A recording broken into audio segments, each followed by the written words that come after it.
What a dooski, guys, it is Fail34 here with my Agents of S.H.I.E.L.D. Season 4, Episode 4, Let Me Stand Next to Your Fire review. Pretty much the story for this episode is we find Coulson and Meg trying to figure out a little more about Ghost Rider and his history when things get a little intense when they run into him. At the same time, Daisy and Simmons work together trying to stop this inhuman threat while Ratcliffe, Fitz, and Ada work together at helping Maeve recover. I found this episode of S.H.I.E.L.D. to be alright. Nothing bad per se, really. It was just an alright episode. But don't get me wrong, we do get some dope moments in this episode sprinkled out throughout it. Some things that I thought were well done in this episode was the story. We get a lot more information on Ghost Rider's backstory with his uncle and his uncle's past, which is really cool to see in this episode, and how that connects to the people in the astral plane that is affecting the S.H.I.E.L.D. team and some other people. Most notably, the S.H.I.E.L.D. team is finally aware of the Darkhold, pretty much this really powerful book. If you read it, you have like all power and all knowledge. Really interesting. Now that Ghost Rider and Quake are, together with the S.H.I.E.L.D. team, they're on board to stop this threat who want to obtain this Darkhold. I think it's going to make for a really interesting next couple of episodes.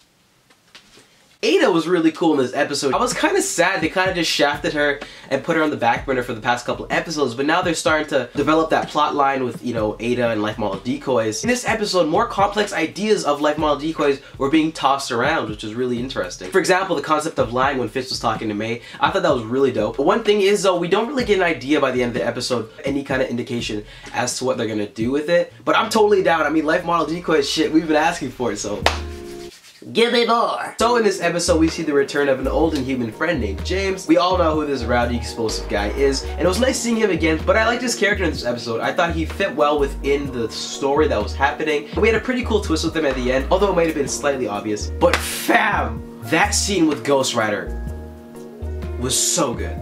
Finally got the chain, and I've just been waiting for, Ghost Rider to get the chain, and then when he finally did, he just I'm keeping this. Visually, I thought it looked good. I've kind of been thinking maybe as time goes on, the CG is just gonna start, but no, it's actually being upheld and it looks great. But also just seeing James's face when he's throwing his glorified Christmas ornaments that are on fire at Robbie and they do no damage, so funny. We also get a car chase in this episode, and honestly, it was kind of meh. They were really hyping it in the promos, and it turned out to be just pretty mediocre to me. I'm not really feeling Daisy that much in this episode. In general, I'm actually not really liking her character arc or development all too much for Season 4. This episode didn't really do much for me with regards to her as well. Hopefully she begins to change, because I'm not too sure I can handle more of this edgy Daisy for an entire season. It's starting to get a little much, and she's just not very likable. Overall, this was an enjoyable average episode of Agents of S.H.I.E.L.D. We had some nicer character moments, plus Ada got some time to shine. We're also fully introduced to the Darkhold in this episode, which is pretty interesting, and now we have Ghost Rider and Daisy on the team in this episode, so they can stop being on their own, doing their own things, and focus on one important mission, which is going to be really cool to see in the next couple of episodes. I'm going to go ahead and give this episode a 7 out of 10. Thanks so much for checking out this review. If you enjoyed this video, don't forget to smash that like button and subscribe to the Hyper Network if you have not already. Also guys, feel free to check out my channel, Fail34, in the description down below. If you're interested in checking out my initial thoughts to this episode of S.H.I.E.L.D., be sure to check out my reaction video also. But what did you think about this episode of S.H.I.E.L.D.? Let me know in the description down below. That's it for me guys, I'll see you next week.